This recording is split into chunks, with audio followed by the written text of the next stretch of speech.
Universities affected by violent student protest action last year suffered damages worth more than 150 million rand. This was revealed at a news conference after talks between the Higher Education Minister Blade Nzimande and vice-chancellors in Kempton Park. Renewed calls were made on students to end violent and disruptive FEESMUSTFALLS protests. Some institutions are spending millions on private security. Another roundtable meeting to diffuse tensions on campuses and tackle the funding crisis. But massive damages at institutions countrywide as 2015 drew to a close, a sore point. Arson responsible for most of the damage. Disruption of the functioning of institutions and violating the right to learn and work is unacceptable, and damage to property is unacceptable. We can't afford more damage to institutional assets. Our preliminary damage report suggests an estimated 150 million rands of damage to public property last year.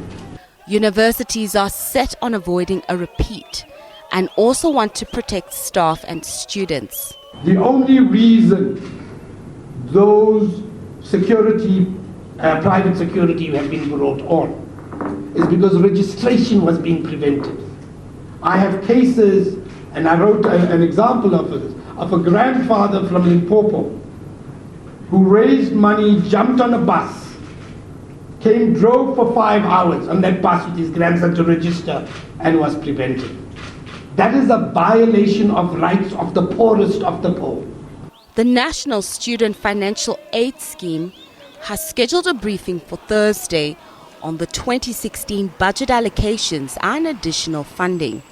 For this year, 2016, the criteria that NSFAS applies is going to remain as it is. The new model, however, is not addressing just the funding issues for the missing middle. It's addressing the funding issues for poor students and missing middle.